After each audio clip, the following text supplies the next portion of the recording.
Last summer, I took my 10-year-old starter and my 4-year-old starter, and I divided it and started doing a bunch of experiments just for fun because it was hot and I had nothing else going on.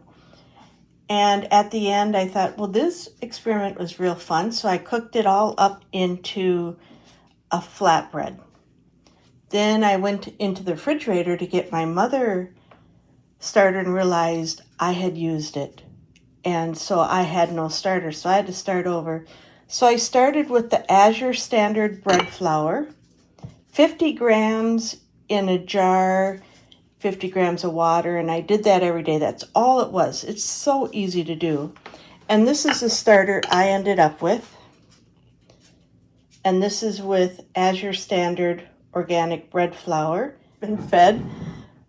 I have made many loaves of bread with this. And recently, I divided it and started a fresh milled starter, which is this one, sourdough starter, using just fresh milled flour. When I mill the flour for the bread that I make, I use a combination of hard red and hard white wheats and a little kamut. When I have a little bit left over, I put it in the freezer. So I just take this out and I use that to feed my sourdough starter with the whole grain wheats. And if I grind flour up just special for this, it's often the same combination, maybe more hard white wheat. So this is going strong. Yesterday I had these in a pint with half the amount and it blew over both of them. So I had to put them in bigger jars. I had a coffee filter on top. Now I just put this jar on top. It works just fine. I've made 7 loaves of bread. I have made English muffins and dozens of flatbread, and they've all tasted wonderful. I've also done sourdough sandwich bread, which turned out. And it's just a fun thing to do. Now for this, I can leave this on the counter, remove what I'm going to use for the day and refeed it, or I can put it in the fridge and I'll take it out once a week and refeed it. It depends on the time of year, what I have going on in my life, how dedicated I am. Sometimes I even bring this when we're camping to feed it if I'm going to be gone for an extended part of time. This sourdough starter I started from scratch a couple weeks ago. And this is my test loaf.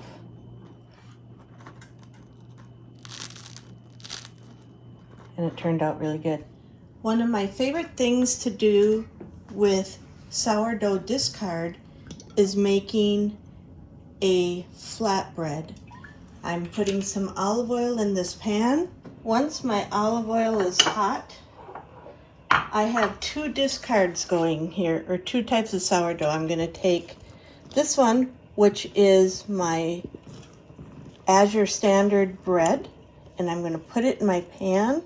Sourdough in the refrigerator, but I'm just going to take some of this, and I do this with the discard. It can be a few days old, a week old, it doesn't matter.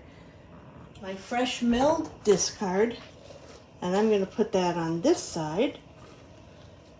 I suppose I'm going to be right in the way filming.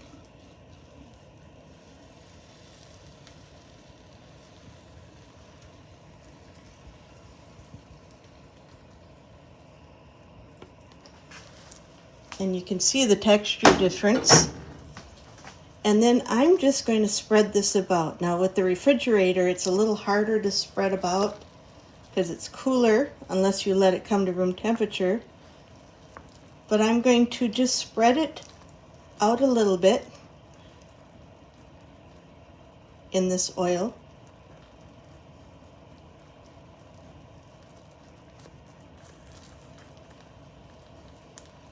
You can see I have 2 different types here.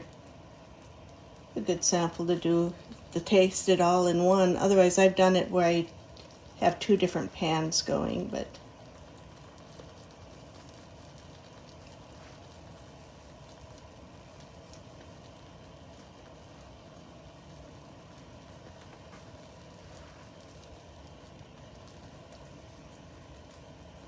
Now with the sourdough starter, there is this much left, and I'll just refeed this, putting 50 grams in, and it'll be ready to go tomorrow or when I want to use it. This is a trick that I do when I make dumplings, is I take a piece of linen and the cover and I put it on to hold in heat when I don't want condensation going in. It has only been a few minutes, but you can see it is puffing up.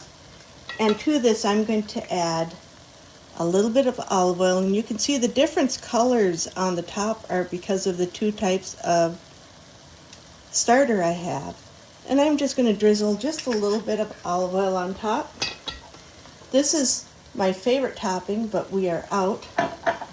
You can use everything bagel. You don't have to use anything. You can just put salt and pepper on. I put salt on because there's no salt in this otherwise. And then I just add a little bit of, this is some pink Himalayan salt. This is the only time you get some salt. And it's probably maybe 1/8 of a teaspoon. It seems like a lot, but it's really not.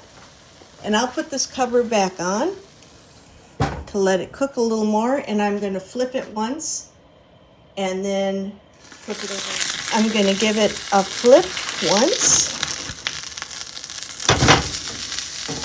And with sourdough, it takes longer to cook. You can see the steam already that collected on the one side. Sourdough takes a little longer to cook and it holds in its heat longer. I'll give that a few minutes on that side and flip it again to finish it off. It's hard to tell, but this is very puffy, and it's probably about 1/2 inch thick there. And this side is all cooked. So what I'm going to do is I'm just going to put it on a plate and let it cool. And this takes a long time to cool, sourdough does. And I'm going to make the ranch dressing that we like to dip this in. I have made this ranch dip for years, and I alter some of the ingredients depending on if I have them on hand. I didn't have chives, so I used just this sprinkle last time, but I have chives now. So I start out with 2/3 cup buttermilk. There's 1,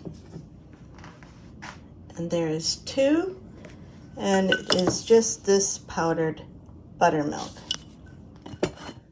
To that, I add 2 tablespoons of garlic and onion powder. So I'm going to add 2 tablespoons of this. 1, 2. And 2 tablespoons of garlic powder. 1, 2.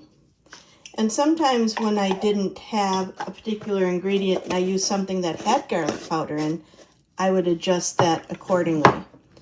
4 teaspoons of dill, which I consider a tablespoon and then some. And I'm using a dill weed. I can also have this from the garden dried, but this is what I have right now. And I like it a little on dill, so I added 1, and I would say almost 1/2 of tablespoon. Parsley, 4 teaspoons of this, same thing. I add a good heaping amount, so maybe a tablespoon. I don't really follow my recipe. I use it more like guidelines. Then I'm going to add a teaspoon of sugar. I have a cane sugar. You don't have to add this. It's just something that I do. And 2 teaspoons of salt of your preference. This one here is a Redmond's. I've used pink Himalayan. Again, you can omit that if you don't want that. 1 teaspoon of tarragon. I'm getting low on that. I'm going to have to replenish my stores on that one.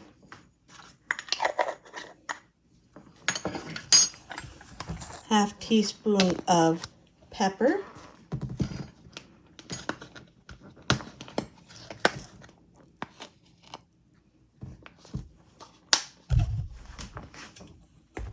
1/2 teaspoon of dry mustard.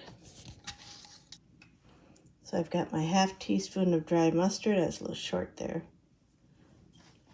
And 1 tablespoon of chives.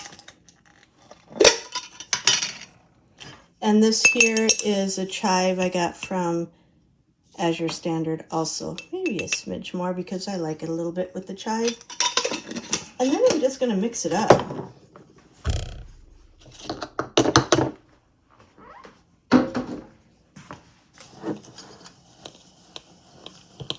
I'll probably turn the camera off for this part. And that is my basic ranch mix.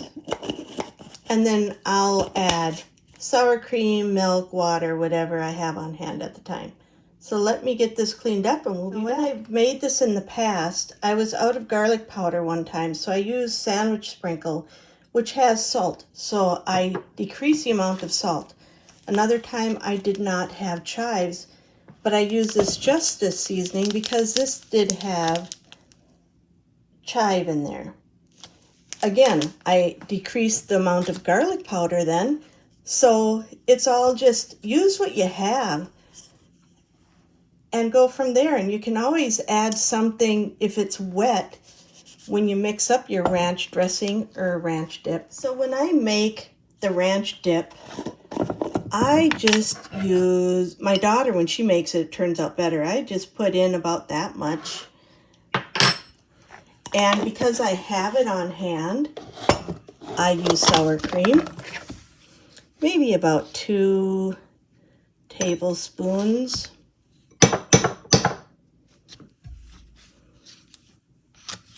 My daughter will make it with extra mix. And now, because it's got buttermilk powder, I can use water to thin it, but I have an abundance of milk, so I'm going to add a little milk just to make it a little thinner. And this is really the difference between your buttermilk dressing and buttermilk dip, is how much milk or water you add. You can also add mayonnaise, yogurt. It just depends on what you have on hand. This is what I have on hand, so this is what I'm going to use. And then I will taste this with the bread, and it smells wonderful. This is how my daughter and I will eat this flatbread, and we'll have it every day. And you can see it is just very delicious. I did drizzle a little extra olive oil on there because I wanted to, and dip it in our ranch dressing, and bon appetit! So good. And as a side note, I use 2 types of sourdough starter. This is the one I've had going for about 6 weeks, and this is the one I've had going for a few days, the fresh milled. And you can't go wrong with either one. They're both absolutely delicious. So all sourdough discard is just the discard from the sourdough batch that you have going. You just put it in a pan with a little bit of olive oil. You could use butter, you could use bacon grease, you could use ghee, whatever you have on hand. And then whatever seasonings. I made it with cinnamon and sugar. I made it with everything basil seasoning, salt and pepper. I do like a little bit of salt on here because I think salt in bread just gives it a little flavor. And there's no salt in the starter. And my daughter and I will make this and devour one, and I'll make small ones for individual servings. But this is what the discard flatbread is.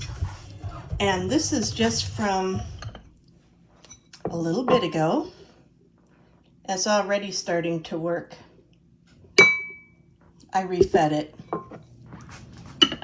This is normally what I use. It's in the fridge. It's the discard I have because I don't like to throw it out. And I will use almost a whole thing of this in a pan.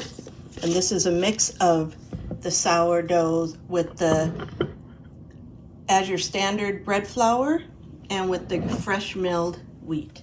There are dozens of sourdough YouTube channels out there that are absolutely wonderful. 4 that I like to follow regularly is Sarah Owens from Food 52. That's where I learned to make sourdough bread the first time. Rose Homestead is absolutely wonderful. Grains in Small Places, absolutely wonderful. And Kara, who runs that one, has a new cookbook out, which you can find at Amazon. And Elaine Body from Food Bod Sourdough. She taught me to not fear sourdough. You can't kill it. You can't hurt it. If it picks up a bad yeast when you're first starting it, you throw it out and start it again. Not a big deal.